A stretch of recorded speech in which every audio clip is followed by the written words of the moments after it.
Hello and welcome back to the No Community channel.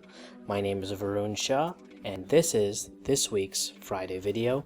Today we are going to be talking, as you can see, disc versus digital, the never-ending debate among some gamers. In fact, it's actually been brought up a couple of times on the patch where some of the guys are going after Eddie and some of the other people who buy physical games. So I wanted to just take a little closer look at the pluses and minuses of one towards the other. I did do a little research on this and found a couple articles, but the two that stood out to me were from Bloomberg and Huffington Post.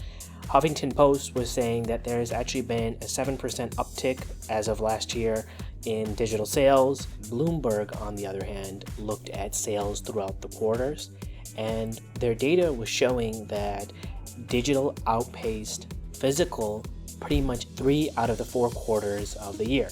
The one quarter where physical won was quarter 4, and that is likely to a combination of reasons. First being the sales in store versus online. Generally those are better. Second of all, people are buying kids for other people, parents are buying for kids, people are buying for their friends, and so on and so forth.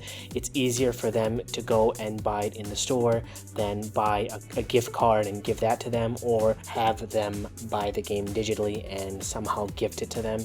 Not everybody knows the other person's PSN or Xbox Live tag, so that's not an easy thing to go through. But of course, that's still only 1 out of 4, but that 1 out of 4 is the biggest sales time in the year. As you can see, the sales are huge during this time because of course it's the holidays, so it makes a big difference. Of course though, most of these people aren't really on one side of the debate or the other.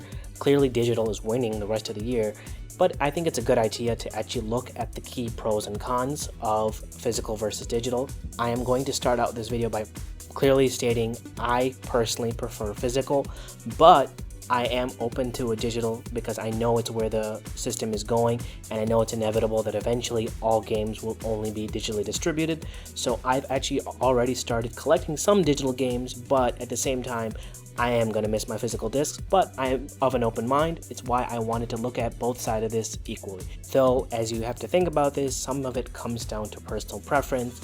There are some assumptions I'm going to have to make. I'm going to assume that most people have an internet connection and are probably members of the online services of Xbox Live and PlayStation Plus. I am not going to be talking about PC gaming because for the most part, people these days who are on PCs are going digital. It's not even worth arguing. Also, with that in mind, we are probably mainly focusing on current gen, though for the most part what I'm talking about does somewhat apply to last gen and can still work with both. So that all being said, I am going to start off with physical media. So I'm only going to list a few pros and cons on the slide here because I just don't have enough space to fit everything. I am going to just put the key points and then I'm going to talk about the rest. So let's start out. The most important thing for physical media lovers is the fact that they have a physical game that they can put on the shelf. Not everybody likes that, not everybody wants stuff on their shelf, so it could be a pro or con depending on how you see it. But for most physical media lovers, it's because they like having that game on the shelf, they like seeing the game, they like having it in their hand. The other key pro, of course, being that they don't have to download a 50 gigabyte game, which is what modern game sizes tend to be for AAA titles. They don't have to go against their data limit, they don't have to worry about their data speeds. Not everybody has even a 10 megabit connection, so downloading a game can sometimes take multiple hours, sometimes 5-6 hours depending on where you live. So buying a game completely cuts that out because you go to the store, you buy the game, go home, pop the game in, and you hit install. The only extra step you might have to do is download a day one patch, but it's better than having to download the entire game and the entire day one patch. The other big benefit that is somewhat controversial depending on the way you look at it is the fact that someone can trade in their games. So let's say I go and buy the new Call of Duty. I play it for a week, beat the campaign, get tired of multiplayer. I can walk back into Best Buy, GameStop, or Amazon or whatever and just trade my game in. Now, to be clear, I am a proponent of buying games new so that you support the developers and make sure they get their money. But at the same time, once I'm done with the game, I personally don't have an issue with selling that game forward. If I'm not going to play the game anymore, I'd rather get some money and put it towards a brand new game in the future. But that's me. Of course, there are people who like to buy used, and the only issue with that is when you buy that game used, the only person making money is that retailer. So that's usually GameStop, or sometimes you buy a used game on Amazon. I don't mind getting used if the title happens to be out of print or it is super rare. That unfortunately is the only way to get some rare or out of print titles, unless you're willing to pay exorbitant fees to get a new copy. And even then, you're not really paying the developer, you're just paying someone else who happened to buy the game and keep it sealed. The other key benefits of getting physical media is you can pass those games on to friends, so you can share them. You don't have to worry about only being able to share it with one other person via family share, so you can share it with whoever you want. You also don't have to worry about any future DRM checks that they may add in during future updates or whatnot. Then of course, the key selling point for me personally, as I always make these deals of the weeks videos, is the frequent sales that physical media get. The reason these sales happen is because the retailers need to move stock, they need to move products, they need to move units. And of course, physical media takes up space in their warehouses, on their shelves, so they need to get those games out of there. So as they move games, they also are able to be a little bit more flexible with the price. They offer memberships like Gamers Club Unlocked, and Amazon even also offers discounts if you pre-order new games, and sometimes even after the game is out. Like I've stated in previous videos, for the most part, if you're buying the game for one person, generally that's the case, it is cheaper to go physical media, because in Best Buy's case, 20% knockoff, and you're getting a $10 certificate. So essentially it's $48 for a brand new game, and you're getting a $10 gift card. It's not a bad deal. Another hypothetical issue is what happens if a developer or a storefront decides to remove a title. The biggest example I can think of was the PT demo that was released for the Silent Hills game. That was removed, but only people who had downloaded the game, or downloaded the demo rather, could continue playing it. If they deleted it or if they lost it, it didn't matter. If they bought the game but never downloaded, they lost access to the demo completely. There was no way to download it other than some very complicated workaround. So that was one of the biggest examples I thought of when I thought about digital games getting taken away from. The other nice convenient thing about physical games is sometimes the return period. If you buy a game and you don't open it, and then you find out all the reviews are kind of rotten, you can go back, return the game. If you do buy used, again, not a proponent, but you do get a 7-day return policy if you buy a used physical game. You don't get that obviously with digital, or you don't get the same return policy. Now, of course, it's not all perfect. There are some cons. Physical games take up space. You've got to swap the game out if you want to play something else. Got to go to the console, take the disc out. You don't preload. You can go to midnight if there is a midnight for a certain game, but not all games have midnight launches. Of course, if you're buying used, you're not supporting the dev. Also, if you have siblings who are often younger, they can lose your discs, or if you happen to lose it, you're kind of screwed. You don't have always access like you would with digital. Alright, so now let's talk about digital. Some of the great benefits of digital are you don't have to swap out games. Everything is on the console, so when you're done with one game, you just swap over to the next game, all on the console. You can preload titles, so you don't have to worry about having to wait to go to the store to get the game at midnight. You just hit play. You can't really lose the game unless you lose your account due to whatever reason. Cloud saving is great if you're transferring between consoles, though you can always take your disc with you with a cloud save. Also, hypothetically, there are more price savings if you have multiple consoles and gamers in the house and you do family sharing, or if you have a friend to family share with. I'm going to talk a little bit more about that a little bit later. You can also share your Live and your PS Plus this way. Again, I'll talk about that in a little bit.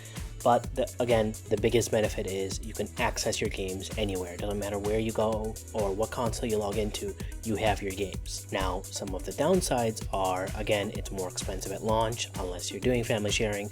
There is a lack of regular good sales, I would say. I mean, there's no Steam level type sales. The Black Friday prices generally in store kick out the prices for those same games digitally for the most part. Again, I bring up the unlikely scenario like the PT demo where a game or demo was removed and people who had gotten that item lost access to it unless they already had it on their console. There is no trade-in system for digital games. The return refund policy for digital content is a lot more strict. For Xbox, it is 1 game per year. For Sony consoles, on the other hand, it is only if you don't download the game can you get any kind of refund.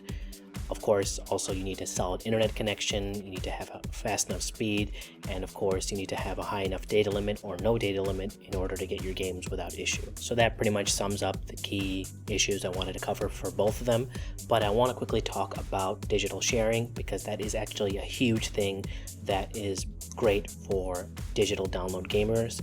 So let me quickly talk about that here. So both Sony and Microsoft have a family share system that works pretty much exactly the same. What this lets you do is you can actually share games between two consoles. You can share an Xbox Live or PlayStation Plus membership between two consoles. It can be two different gamer tags or two different PSN IDs. It doesn't matter. And the best thing is, if you have two gamers in the house, or if you have a friend, you can split the cost of new games. So let's say, again, I wanted to get that Call of Duty game.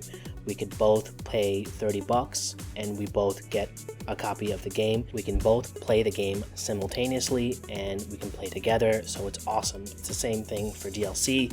If any one person gets the DLC, the other person gets access to the DLC, and you don't have to buy it twice. This can be a huge cost saver for people in a single home who have multiple gamers and multiple consoles, or if you have a friend that you trust, obviously, because you need to set your primary console as their console and they need to set their primary console as your own.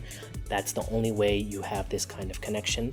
I am of course gonna link you to two guides of how to set up the home console and whatnot. The key gist of it is, if you have one person is the primary console, any content and stuff that they download onto that console is able to be accessed by the other user on that console. They don't have to be the primary, so that means the secondary account can play all the games and will also get any membership that the primary console holder has. On the flip side, if you're on your own home console and someone else is set as primary on that console will share its games with your account. So in summary, digital can be fantastic if you have someone to share the load with and if you don't mind not having those physical titles on your shelf. Physical games are better if you are a solo gamer and you want those physical games and you don't have someone to do that kind of digital sharing, or if you don't have the download speed to maintain a digital collection. Again, it's also great for trading in if you want to put it towards other things. Digital sharing, even if you are a disc user, still is helpful for PlayStation Plus titles and games with gold titles, and of course your membership. You could still do that if you are a disc gamer, so that kind of benefit works for both people. So at the end of the day, it comes down to what kind of gamer are you, what kind of risks are you willing to take with your account if you are going to be sharing it with a friend, do you trust that friend? It comes down to personal preference. Personally, I still prefer physical games, but I have started going digital on a couple of games here and there, and of course the big thing for me recently is my movie collection. I have started transitioning more to a mainly digital collection because with my digital movie collection, I'm able to share it with multiple family members. It's a low cost if you know where to buy your movies, and so on and so forth. You can see my video about getting your digital video distribution. I'll actually link it as one of the bonus videos at the end. I really hope you guys found this somewhat useful. I thought it was a really interesting thing to kind of look into, especially the sales figures. I want to thank you very much for watching and supporting this channel. If you can, I'd love it if you'd leave a like or subscribe or leave a comment. Anything is appreciated, and of course check out my other videos shown here.